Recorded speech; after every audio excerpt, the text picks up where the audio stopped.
ओम शांति। साकार मुरली 11 दिसंबर 2024। सुनेंगे ईश्वरीय महावाक्यों को विस्तार से। मीठे बच्चे, बाप का मददगार बन इस आयरन एजड पहाड़ को गोल्डन एजड बनाना है। पुरुषार्थ कर नई दुनिया के लिए फर्स्ट क्लास सीट रिजर्व करानी है। प्रश्न, बाप की फर्ज अदाई क्या है? कौन सा फर्ज पूरा करने के लिए संगम पर बाप को आना पड़ता है? उत्तर, बीमार और दुखी बच्चों को सुखी बनाना, माया के फंदे से निकाल घनेरे सुख देना, यह बाप की फर्ज अदाई है जो संगम पर ही बाप पूरी करते हैं। बाबा कहते, मैं आया हूँ तुम सबका मर्ज मिटाने, सब पर कृपा करने। अब पुरुषार्थ कर 21 जन्मों के लिए अपनी ऊंची तकदीर बना लो। गीत, भोलेनाथ से निराला और कोई नहीं। ओम शांति। भोलानाथ शिव भगवान वाच, ब्रह्मा मुख कमल से बाप कहते हैं, यह वेराइटी भिन्न भिन्न धर्मों का मनुष्य सृष्टि जाड़ है ना। इस कल्प वृक्ष अथवा सृष्टि के आदि मध्य अंत का राज बच्चों को समझा रहा हूँ। गीत में भी इनकी महिमा है। शिव बाबा का जन्म यहाँ है। बाप कहते हैं, मैं आया हूँ भारत में। मनुष्य यह नहीं जानते कि शिव बाबा कब पधारे थे, क्योंकि गीता में श्री कृष्ण का नाम डाल दिया है। द्वापर की तो बात ही नहीं। बाप समझाते हैं, बच्चे 5000 वर्ष पहले भी मैंने आकर के यह ज्ञान दिया था। इस जाड़ से सभी को मालूम पड़ जाता है। जाड़ को अच्छी रीति देखो। सतयुग में बरोबर देवी देवताओं का राज्य था। त्रेता में राम सीता का है। बाबा आदि मध्य अंत का राज बतलाते हैं। बच्चे पूछते हैं, बाबा हम माया के फंदे में कब फंसे? बाबा कहते, द्वापर से। नंबरवार फिर दूसरे धर्म आते हैं, तो हिसाब लगाने से समझ सकते हैं कि इस दुनिया में हम फिर से कब आएंगे।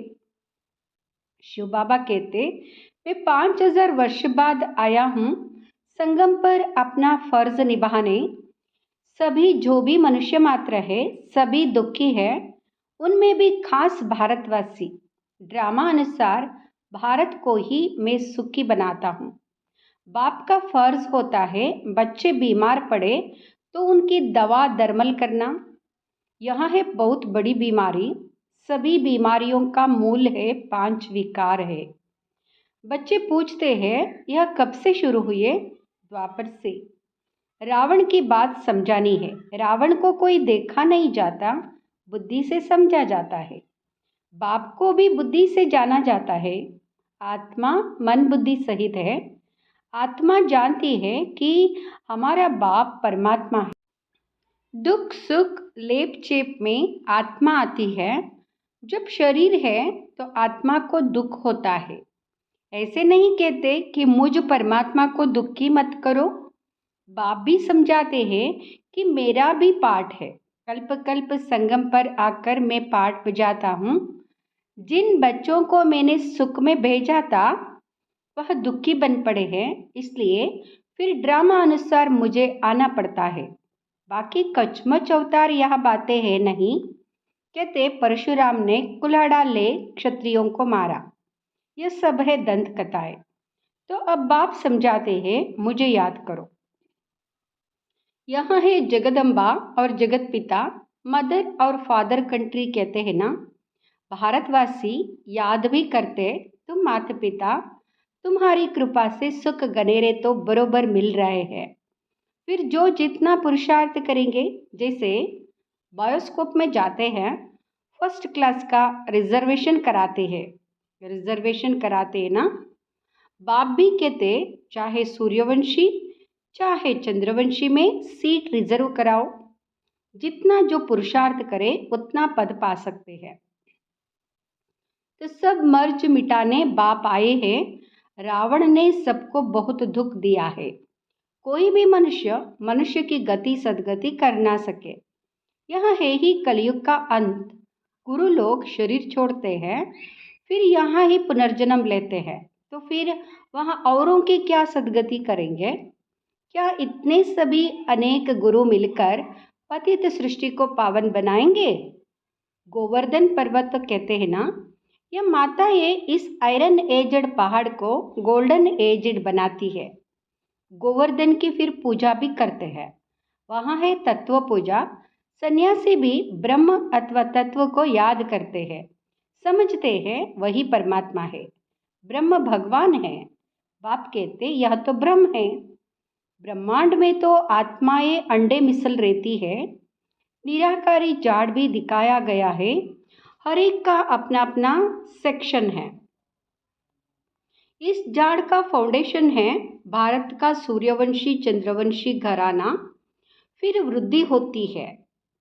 मुख्य है 4 धर्म, तो हिसाब करना चाहिए कौन कौन से धर्म कब आते हैं। जैसे गुरु नानक 500 वर्ष पहले आए। ऐसे तो नहीं सिख लोग कोई 84 जन्म का पाठ बजाते हैं।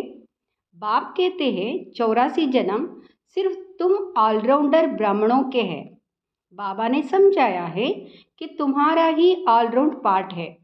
ब्राह्मण देवता क्षत्रिय वैश्य शूद्र तुम बनते हो। जो पहले देवी देवता बनते हैं वही सारा चक्र लगाते हैं।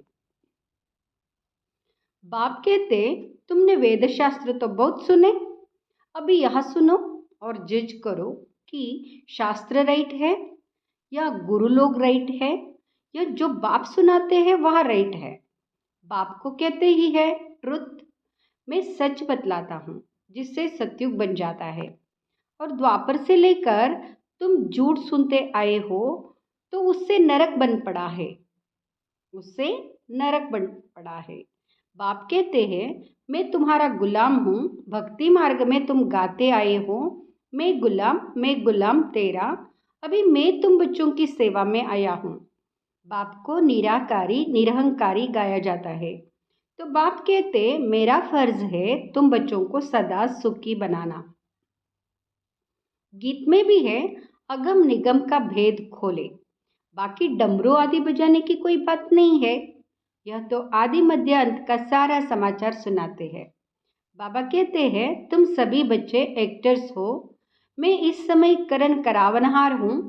मैं इनसे ब्रह्मा से स्थापना करवाता हूँ। बाकी गीता में जो कुछ लिखा हुआ है वह तो है नहीं।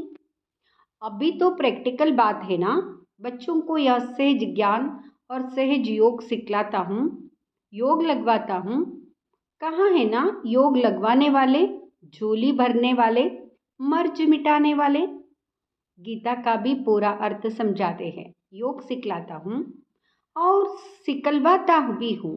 बच्चे योग सीखकर फिर औरों को सिखलाते हैं ना। कहते योग से हमारी जोत जगाने वाले।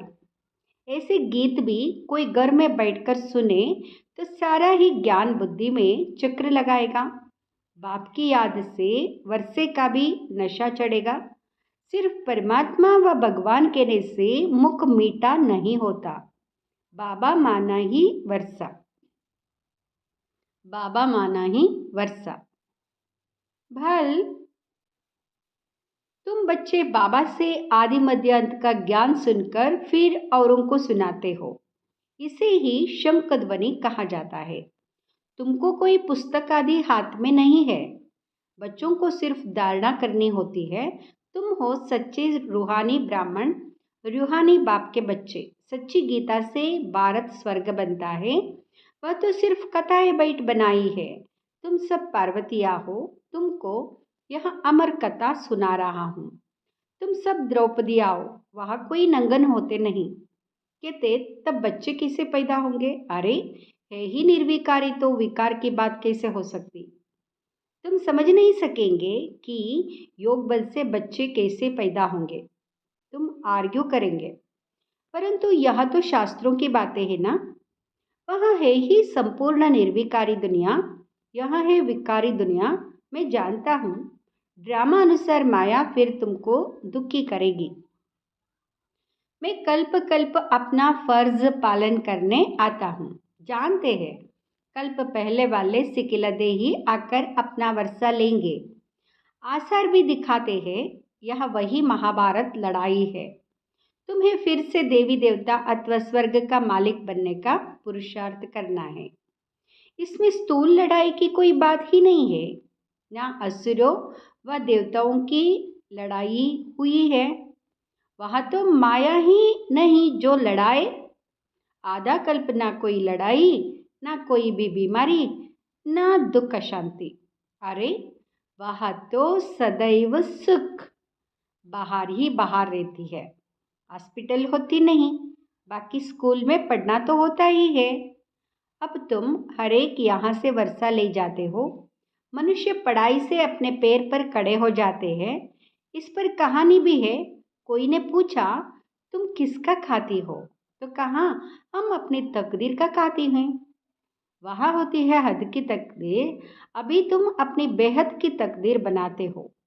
तुम ऐसी तकदीर बनाते हो जो 21 जन्म फिर अपना ही राज्य भाग्य भोगते हो। यह है बेहद के सुख का वर्षा। अब तुम बच्चे कॉन्ट्रास्ट को अच्छी रीति जानते हो। भारत कितना सुखी था, अब क्या हाल है। जिन्होंने कल्प पहले राज्य भाग्य लिया होगा वही अब लेंगे। ऐसे भी नहीं कि जो ड्रामा में होगा वो मिलेगा, फिर तो भूख मर जाएंगे। यह ड्रामा का राज पूरा समझना है। शास्त्रों में कोई ने कितनी आयु, कोई ने कितनी लिख दी है। अनेक अनेक मत मतांतर है। कोई फिर कहते हम तो सदा सुखी है ही। अरे तुम कभी बीमार नहीं होते हो। वह तो कहते रोग आदि तो शरीर को होता है, आत्मा निर्लेप है। अरे चोट आदि लगती है तो दुख आत्मा को होता है ना। यह बड़ी समझने की बातें है। ये स्कूल है, एक ही टीचर पढ़ाते हैं, नॉलेज एक ही है, एम ऑब्जेक्ट एक ही है, नर से नारायण बनने की। जो नापास होंगे वह चंद्रवंशी में चले जाएंगे। जब देवताएं थे तो क्षत्रिय नहीं, जब क्षत्रिय थे तो वैश्य नहीं, जब वैश्य थे तो शूद्र नहीं। यह सब समझने की बातें हैं। माताओं के लिए भी अति सहज है। एक ही इम्तिहान है। ऐसे भी मत समझो कि देरी से आने वाले कैसे पढ़ेंगे। लेकिन अभी तो नए थीके जा रहे हैं, प्रैक्टिकल में है। बाकी माया रावण का कोई रूप नहीं। कहेंगे इनमें काम का भूत है। बाकी रावण का कोई भूत व शरीर तो है नहीं। रावण का कोई शरीर तो है नहीं, जैसे बाबा है। अच्छा, सभी बातों का सैक्रिन है मनमनाभाव। कहते मुझे याद करो तो इस योग अग्नि से विकर्म विनाश होंगे। बाप गाइड बनकर आते हैं। बाबा कहते बच्चे मैं तो सम्मुख तुम बच्चों को पढ़ा रहा हूँ। कल्प कल्प अपना फर्ज अदाई पालन करता हूँ। पारलौकिक बाप कहते हैं मैं अपना फर्ज बजाने आया हूँ। तुम बच्चों की मदद से मदद देंगे तब तो तुम भी पद पाएंगे। मैं कितना बड़ा बाप हूँ, कितना बड़ा यज्ञ रचा है। ब्रह्मा की मुखवंशावली तुम सभी ब्राह्मण ब्राह्मणियाँ भाई बहन हो। जब भाई बहन बने तो स्त्री पुरुष की दृष्टि बदल जाए। बाप कहते हैं इस ब्राह्मण कुल को कलंकित नहीं करना, पवित्र रहने की युक्तियाँ है। मनुष्य कहते यह कैसे होगा, ऐसे हो नहीं सकता, इकट्ठे रहे और आग ना लगे। बाबा कहते बीच में ज्ञान तलवार होने से कभी आग नहीं लग सकती। परंतु जबकि दोनों मनमनाभाव रहे, शिव बाबा को याद करते रहे, अपने को ब्राह्मण समझे। मनुष्य तो इन बातों को नहीं समझने कारण हंगामा मचाते हैं। यह गालियाँ भी खानी पड़ती है। श्री कृष्ण को थोड़े ही कोई गाली दे सकते। श्री कृष्ण ऐसे आ जाए तो विलायत आदि से एकदम एरोप्लेन में भाग आए, भीड़ मच जाए, भारत में पता नहीं क्या हो जाए। अच्छा आज भोग है, यहाँ है पियर घर और वहाँ है ससुर घर। संगम पर मुलाकात होती है। कोई कोई इनको जादू समझते हैं। बाबा ने समझाया है कि यह साक्षात्कार क्या है, भक्ति मार्ग में कैसे साक्षात्कार होते हैं। इनमें संशय बुद्धि नहीं होना है। यह रस्म रिवाज है। शिव बाबा का भंडारा है तो उनको याद कर भोग लगाना चाहिए। योग में रहना तो अच्छा ही है, बाबा की याद रहेगी। अच्छा, मीठे मीठे सिकिलते बच्चों प्रति माता पिता बाप दादा का याद प्यार और गुड मॉर्निंग। रूहानी बाप की रूहानी बच्चों को नमस्ते। हम रूहानी बच्चों की रूहानी माता पिता बाप दादा को याद प्यार, गुड मॉर्निंग, नमस्ते, शुक्रिया बाबा।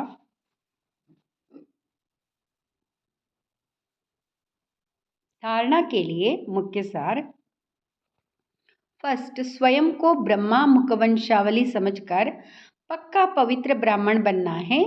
कभी अपने इस ब्राह्मण कुल को कलंकित नहीं करना है। दूसरा, बाप समान निराकारी निरहंकारी बन अपनी फर्ज अदाई पूरी करनी है। रूहानी सेवा पर तत्पर रहना है। वरदान, स्नेह की शक्ति से माया की शक्ति को समाप्त करने वाले संपूर्ण ज्ञानी भाव। स्नेह की शक्ति से माया की शक्ति को समाप्त करने वाले संपूर्ण ज्ञानी भाव। संपूर्ण ज्ञानी भाव। स्नेह में समाना ही संपूर्ण ज्ञान है। स्नेह ब्राह्मण जन्म का वरदान है। संगम युग पर स्नेह का सागर स्नेह के हीरे मोतियों की थालियां भरकर दे रहे हैं। तो स्नेह में संपन्न बनो। स्नेह की शक्ति से परिस्थिति रूपी पहाड़ परिवर्तन हो पानी समान हल्का बन जाएगा। माया का कैसा भी विकराल रूप व रायल रूप सामना करे तो सेकंड में स्नेह के सागर में समा जाओ। तो स्नेह की शक्ति से माया की शक्ति समाप्त हो जाएगी। स्लोगन, तन मन धन मन वाणी और कर्म से बाप के कर्तव्य में सदा सहयोगी ही योगी है। ओम शांति।